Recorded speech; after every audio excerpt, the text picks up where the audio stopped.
Howdy, and welcome back to You've Got People Problems, where we tackle the leadership challenges that no one wants to talk about, but every business faces. I'm your host, Melissa Ortiz with Activate Human Capital Group, and this is episode 6. Today I'm joined by Renee Russo, a certified EOS implementer and exit planning advisor, to talk about a people problem that business owners don't think about soon enough: exit planning. Whether you're thinking about selling, stepping back, or just building a business that doesn't own you, exit planning is about creating options. In this episode, we dive into why income does not equal value and how to make your business truly sellable. A big reason business owners feel trapped and how to break free. How EOS and exit planning work together to build leadership independence. And why exit planning isn't just about selling, it's about freedom. If you're a business owner looking to create value, scale effectively, or take control of your future, this episode is for you. Let's get to it. Renee, give us a little bit of context about your experience, your current and future focus, and tell us what the heck EOS is.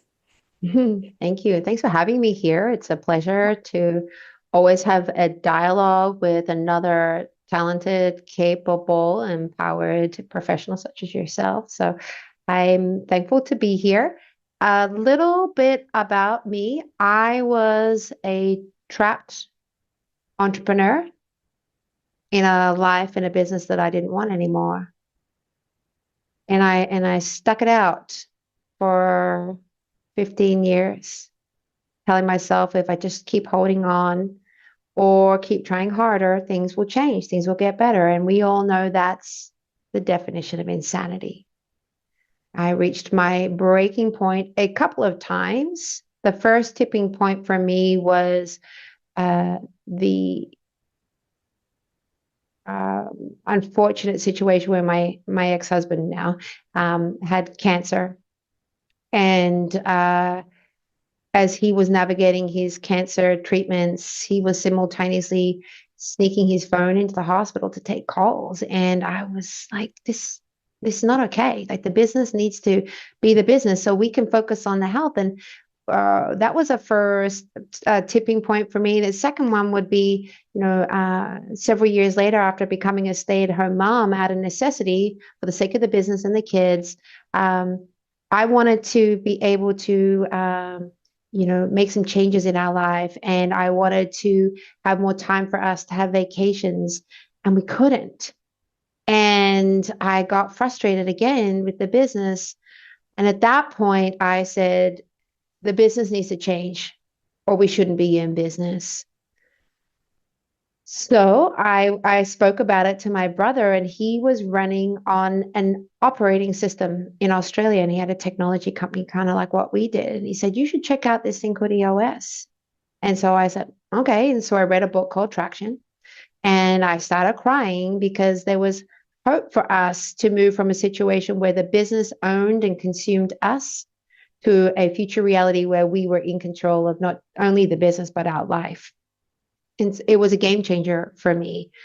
And so when I meet stuck business owners now, I'm quick to reassure them that change is possible when you change the way you think about your business through a simple lens of 6 key components, and understand that all the issues in your business are a byproduct of a poorly designed internal infrastructure. And the model can not only help you unlock the potential to gain control of the business, but it can also help you increase the value of it so you really can get what you want in business and in life. We put it into place in our business. I fell in love with this framework, and I then became an implementer to help other business owners gain control, increase the value of their business, and start to get what they want in life. And that's when a few of my clients said, well, I want to sell my business now. The business is valuable, and I want to be doing something else. And they asked me to become an exit planner. Now, I said, well, first of all, I said, no, I don't want to sell your business. And they said, well, can you help me get ready? And so I became a certified exit planning advisor. So my world now revolves around helping business owners realize their freedom. If their business is not valuable, i.e., it cannot run without them. It doesn't have internal infrastructure. It doesn't have IP. It doesn't have loyal customers. It doesn't have strong financials. It's not valuable. If it's not valuable, they don't have choices around what they're going to do with the business.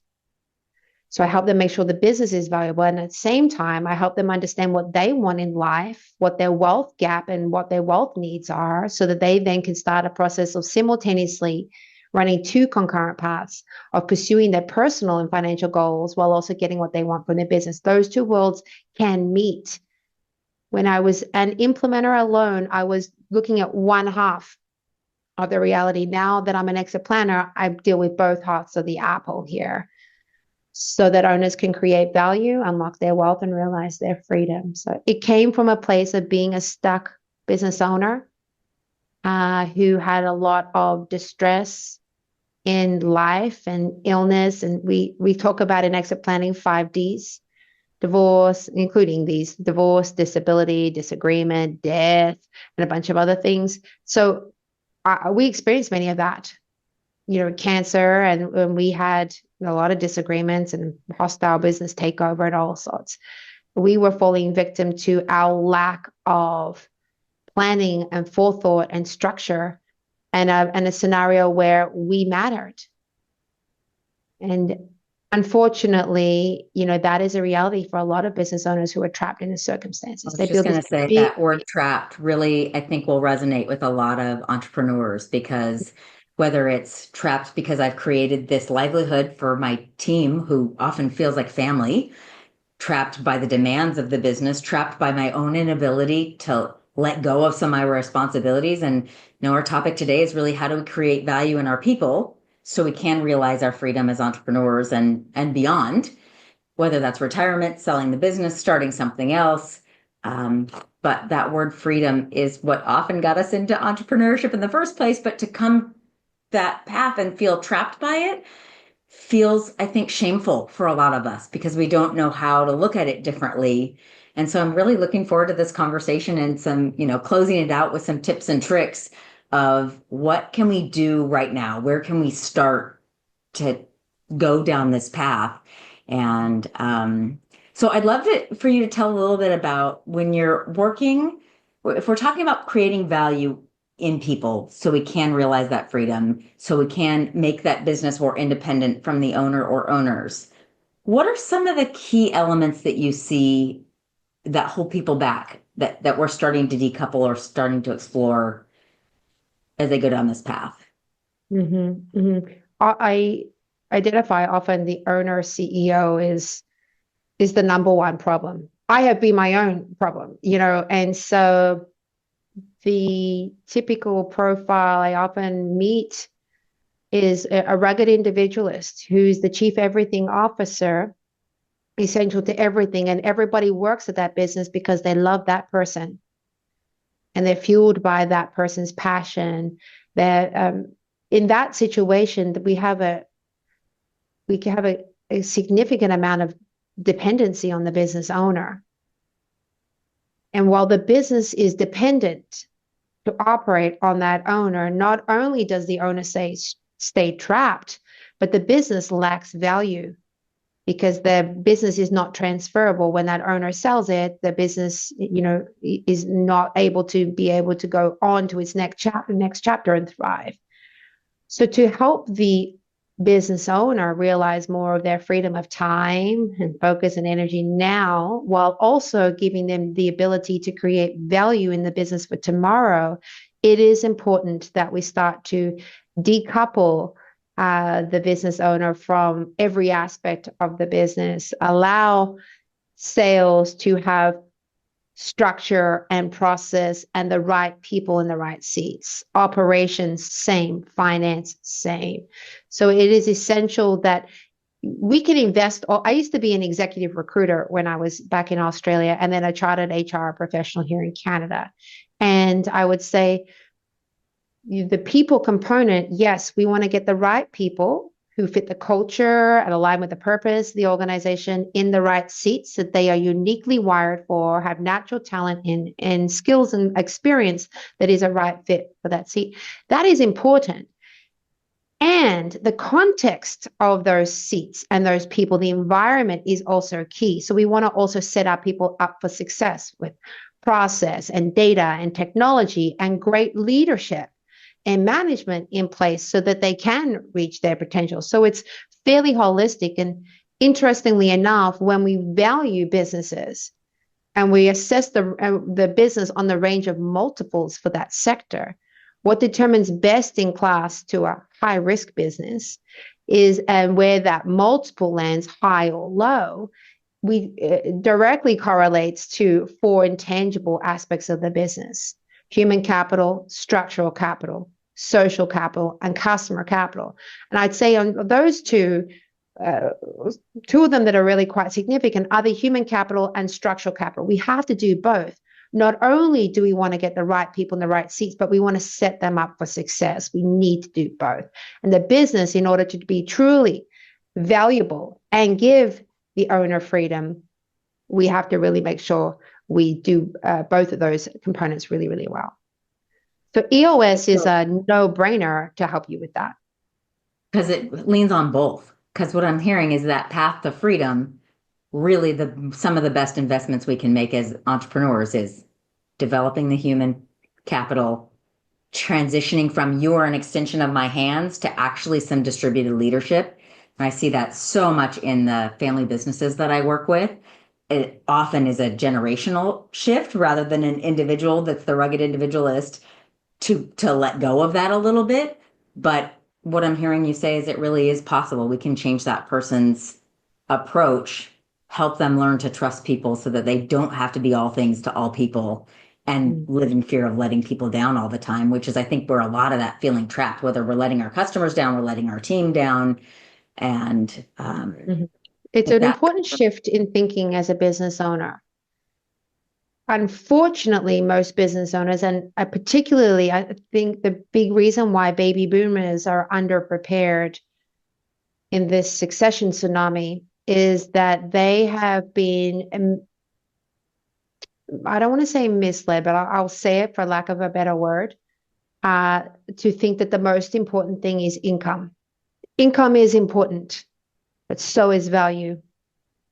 And a lot of the business owners that I see very much entrenched in the business are focusing on the monthly income statement, the quarterly and annual income statement, revenue and profit, and they're focusing on results today. What they're not thinking about and paying attention to is value tomorrow.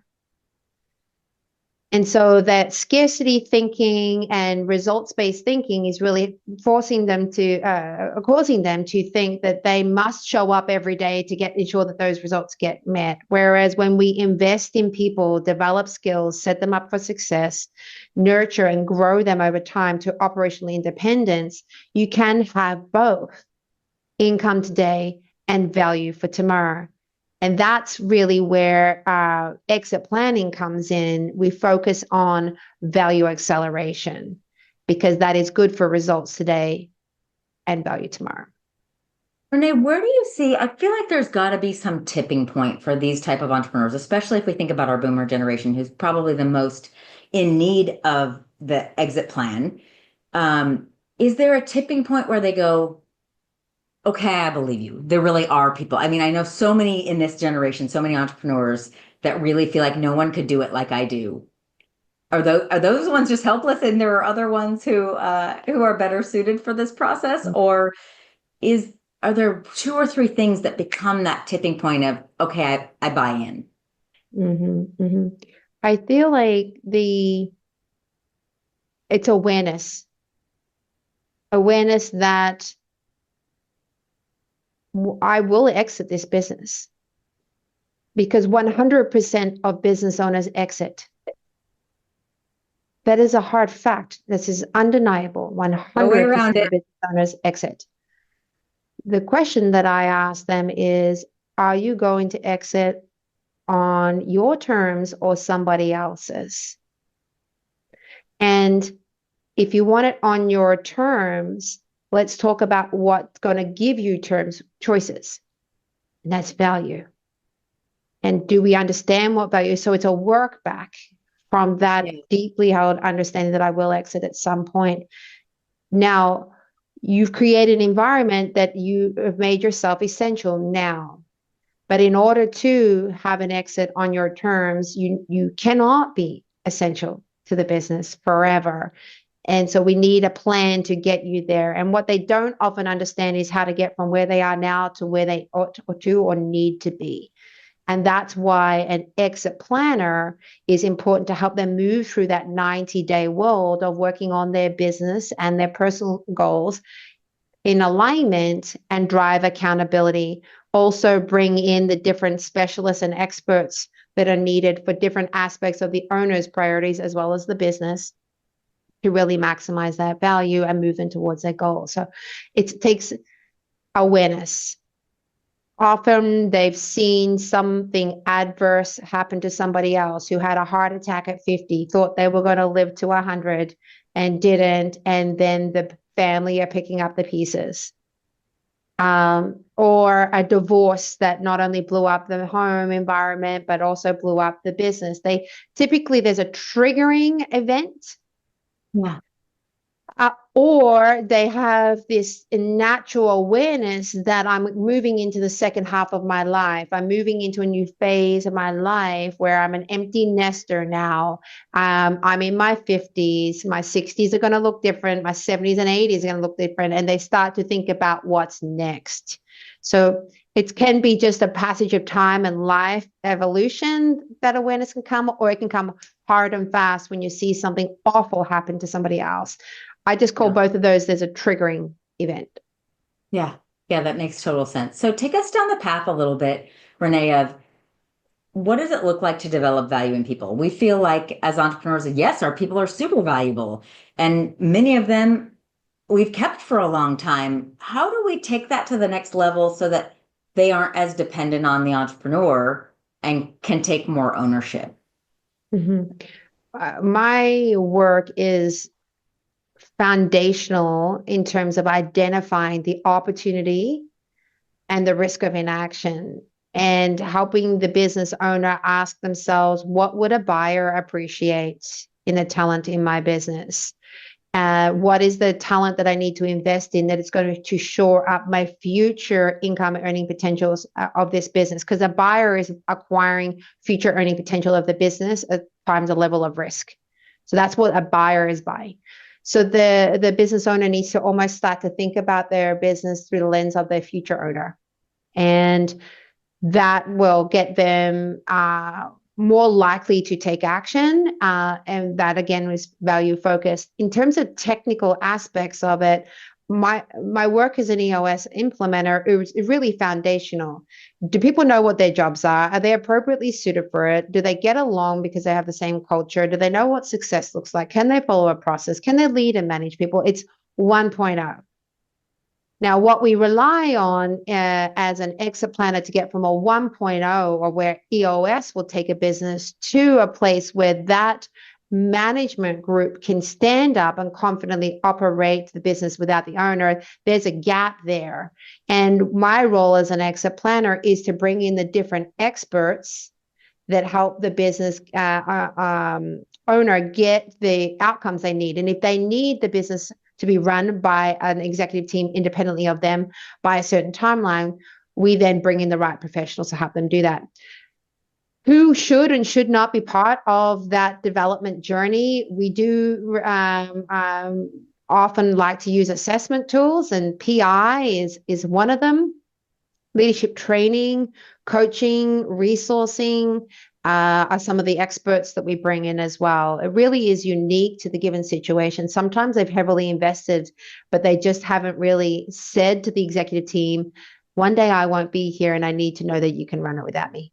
Like sometimes they've got more value than they know. They just haven't really brought it forward in terms of putting it forward to their leadership team. Especially that rugged individualist that so often is at the helm. One of the foundational pieces of our employee engagement approach is around clear expectations. And when my expectation changes from you are an extension of my hands to you got this, call me if you need me, it starts to change their mentality. Now that's a hard chasm to cross, because especially the longer someone's been there, because sometimes we beat it out of them to do it their own way because we wanted them to do it our way. but I've definitely seen it where it's like, look, this is your purview now. This is your area of accountability. You've got this. You've done this. You know this work. And that freedom to go do it their way can be so gratifying, but probably a little nerve-wracking as well. It's a process. I have teenage kids, and two of them are 16-year-olds who have just passed their learner's test to drive a car. So they got a car, they passed the test, they've got the keys now. It does not mean that they automatically know how to drive the car masterfully. Yes. So we got to show them, we got to teach them, got to nurture that and develop that. And that takes time. And that's why exit planning is so important to start early, to This build and isn't a mature the six-week value over process. time. And compensation won't cut it. The number one gap here, the number one root issue that I'm seeing, I've had conversations about it 4 times this week alone, is the lack of a sustainable management succession model. Not only do we want the team to be able to run it now, but we need them to be able to run it in the future and continue to succession themselves and turn that over. And that requires design and thought and intention around creating future value in the business in a sustainable, recurring way.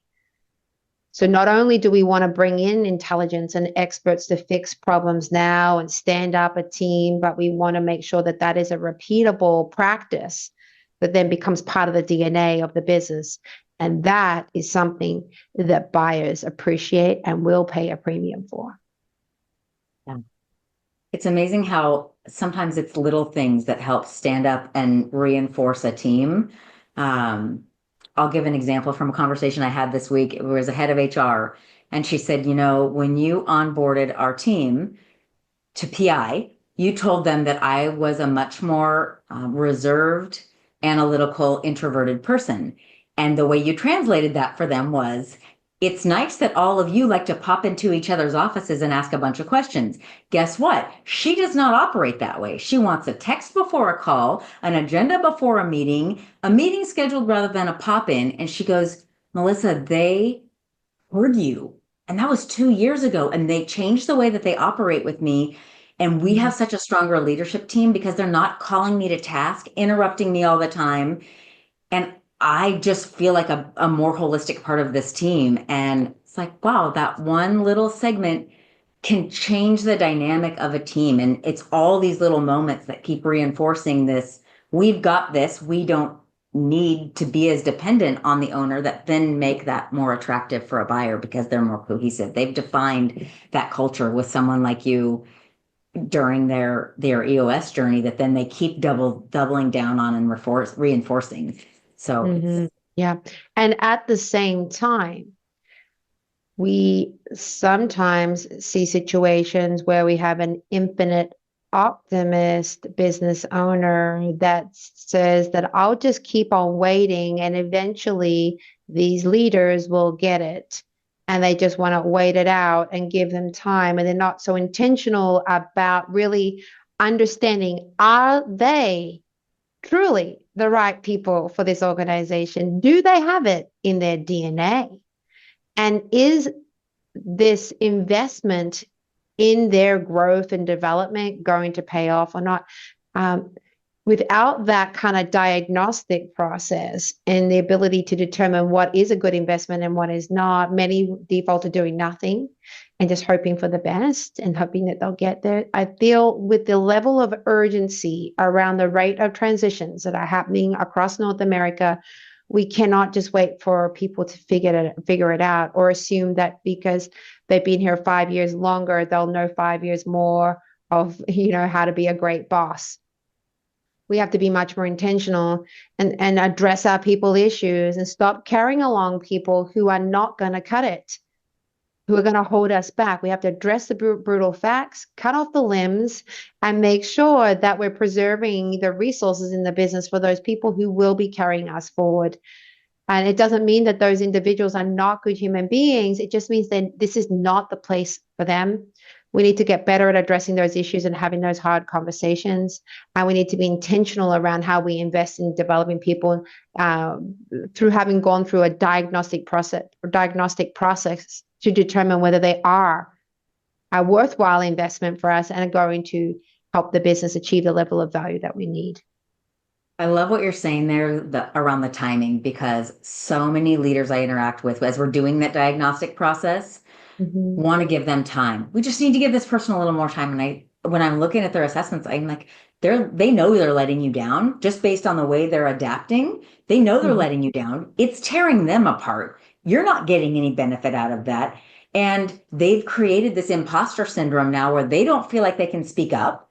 And you keep wanting to nurture them, but they may not have it in themselves. And so now it's this, we're letting each other down, but I tell them nobody wants to suck at work. No one shows up every day not wanting to do their best. But if I don't have the aptitude to be a great salesperson and you have me in sales, I know I'm not doing the company justice and I'm working my heart out to be there. So I'm using up all this energy that someone who had the aptitude maybe could have used, would have used to the organization's benefit, and they would have enjoyed the results as well. And so that's one of the things that, and sometimes those individuals are offspring or nieces and nephews. And it's a little different conversation then, because it's like, well, maybe there's a different seat. Often even with people who are not related. I love them. They're a culture fit. Can we repot them into something else? Maybe it's marketing instead of sales. Maybe it's operations. But there are some clues to how we can best utilize these people that the science has come so far in the last 15 years. Totally. And one other thing I will caution is that we cannot want people to be anything other than who they are. And I've been in many conversations where a leader has said, I think so-and-so would be great for the sales leadership role. And then somebody else on the executive team will say, but they told you flat out, they don't want that. And then the business owner says, but I think they'd be great. And I am just want to reinforce with that example and many others that we cannot want people to be something other than they are, because it's a recipe for frustration and disappointment for everybody. So the power of using diagnostics is that we can actually help people understand themselves and advocate for themselves more effectively. We then can also make more strategic decisions as business owners around bridging that gap between what people say is possible for them versus what is truly possible for them. And we do not want to set people up for failure. It's not good for the business. One of the other intangible aspects of the business that we value to determine the multiple is social capital. And that's tied to culture and brand and reputation. And that really starts from inside the organization, and where we have a culture of bringing on people who are not only a good fit for our core values, but are a good fit for their role. And we set them up to succeed. And we don't bend them or stretch them and trying to turn them into things that they are not. But we truly look at structure first, people second, and we get that right time and time again. That breeds a high level of social capital in the organization, because we've got a healthy, aligned, intrinsically connected team of people who are able to move through success and adversity together. They stick and they stay. So social capital is also really, really important. And that comes back to good design, good practices, and a sustainable methodology in the business. On that point, Renee, so many of my clients who operate on EOS have told me this, one of the hugest ahas for them was going through what EOS calls the accountability chart, where we strip away the people and we build that structure of the organization for where we are today and where we're headed tomorrow. And it's such a freeing thing for leaders to just take all those faces out of the map and make the plan, and then start plugging in those responsibilities, and then start matching the people to it. And I think it's just such a powerful thing that most entrepreneurs have never it's never occurred. They have an org chart. They, Hmm. what the business is, but Job they have titles and it status. this way. Hmm. And I Mm. just love that basic component of EOS because it's a powerful reset that then helps us get that structure in place and Hmm. then again pair those right people because there's the amount of The imposter syndrome that comes methodologies along. is huge. We have to trust the process. One of my CEOs, car dealership, called me up last week and said, we just laid off our top salesperson. And I was like, oh, interesting. Why is that? He said, it's not a core values fit. I said, so did you make a good decision or a bad decision? He said, it's a good decision. He said, however, the head of sales now wants us to bring that individual back because he's worried about the sales numbers. And we talked about the implications of doing that. I said, so you made a good decision. You're going to stand by your decision. And he said, yeah, we need to make good people decisions. And the way we're going to get really good at doing that is having a strong process, good data that supports that process. So you can just repeat that over and over and gain more and more confidence in your competence to be a good leader. It will also create psychological safety in the workplace because fellow team members will see that issues get addressed, underperformance gets addressed, the business is able to solve people issues.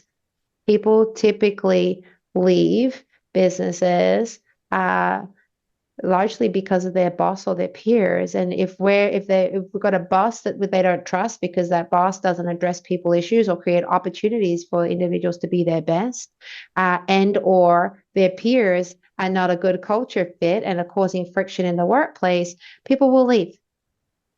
Yeah. So it's really important that we systemize it, we make it repeatable, and we have a model that we can trust and we follow the process. And when we need to make a tough call, we stand by it.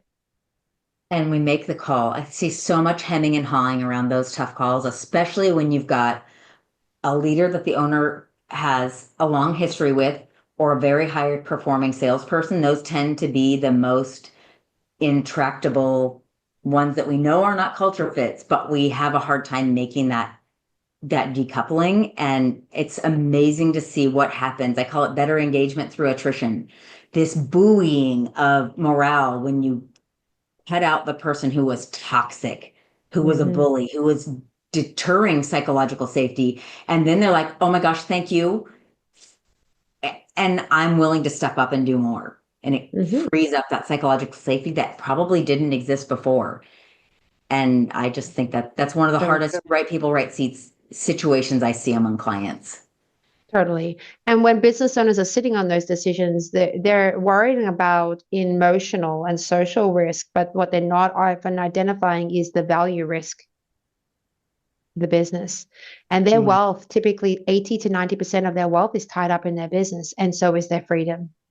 So when you teach a business owner to look at their business through the lens of value, make decisions through the lens of value, we can create more urgency, we can create focus, and we can have more disciplined execution to take action on what's most important.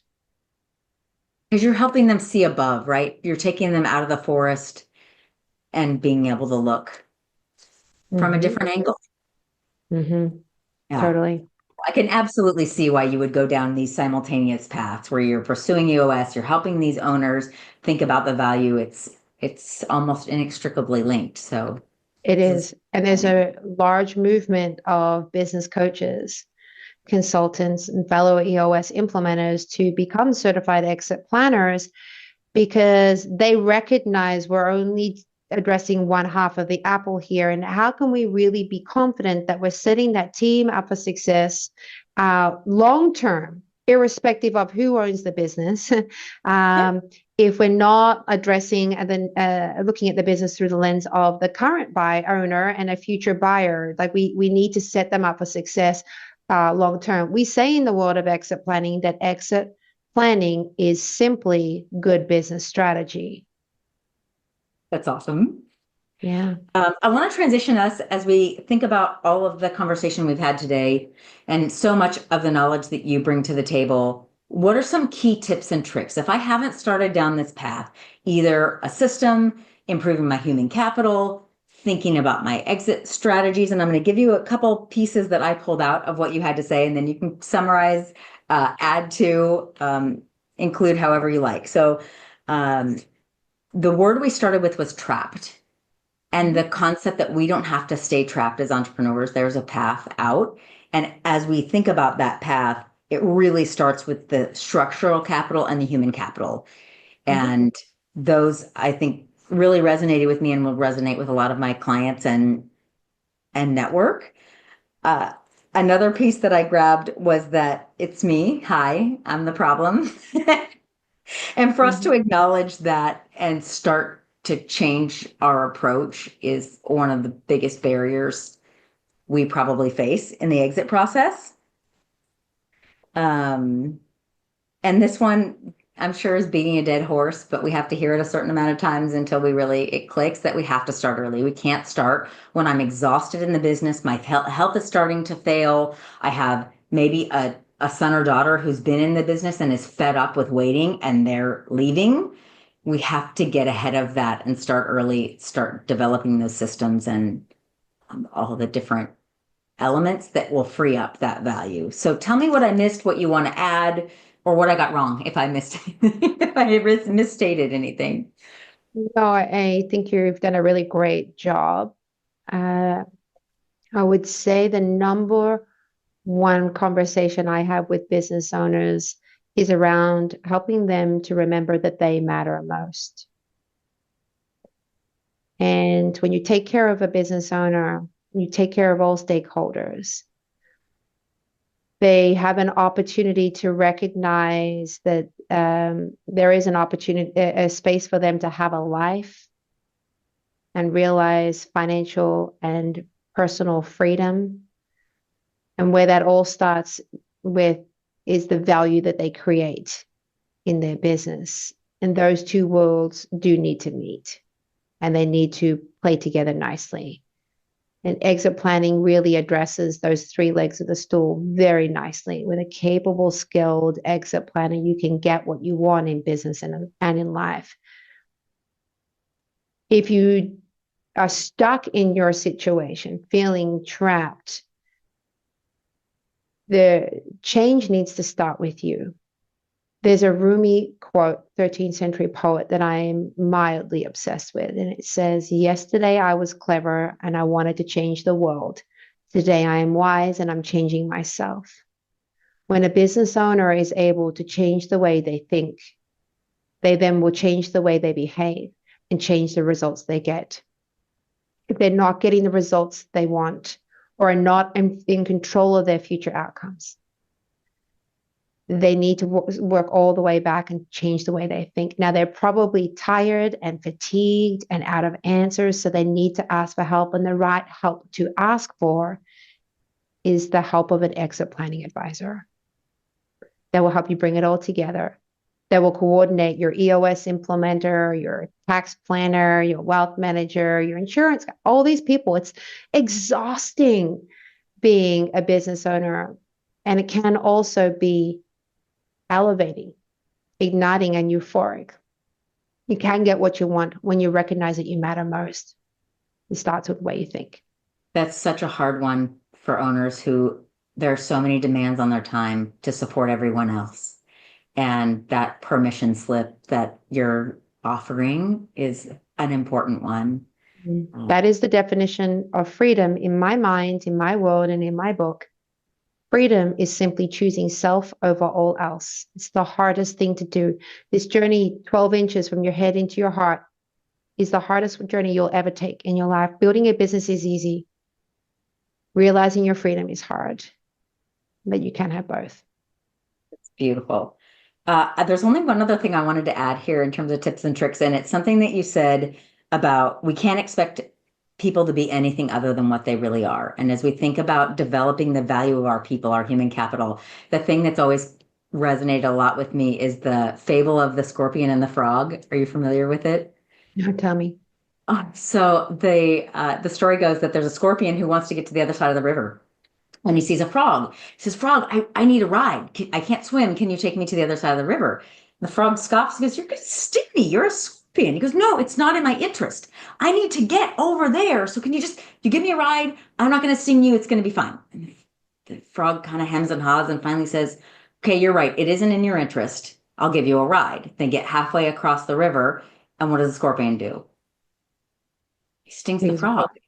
And the frog is drowning and dying. And he says, I don't understand. This isn't in your interest. He goes, I know, but it's in my nature, says the scorpion. And I couldn't get away from it. And so as much as we see potential in people, or we want to, and we want them to be more or different, if they don't have it in them, we can't expect them to be anything else but what they are. And just honoring that is a critical part of that journey and how we actually are successful at building that human capital. And as business owners embrace their freedom, they model that freedom to be themselves and to live their life by their own design. And if we want that for our people, we need to start by modeling it for ourselves. And then we can engineer our organizations to ensure that our team members have the freedom to be themselves and to live their life by design too. We need to be the example. We don't want them to feel trapped too. That's not what any of the entrepreneurs I know want. So thank you, Renee, so much for sharing your wisdom, your journey, some of your personal experiences. And I'm going to pull up our contact information if you'd like to get in touch with Renee for EOS, for exit planning, ideally for both. If you'd like to go a little deeper with your people, get some good data, and think about how we might set people up better for success. Here is our contact information, and I'll leave you with that for a second. But just thank you. Any closing words, Renee? You're such a gift to this community and someone that I look up to tremendously. So thank you for joining us today. My pleasure. I think the one thing that I will reinforce is that we as consultants, practitioners, coaches, exit planners, and so forth, we need to practice what we preach. And it is important that we become the number one client so that we can unlock our full potential, realize our ability to really transform and change the lives of business owners and their teams. We take care of a business owner, you take care of all stakeholders. And so as one business owner to another of a bespoke practice, I would say there are coaches and advisors listening to this that there's an opportunity in this for you, not just in your clients, but for you to become your own number one client. And that'll make a difference.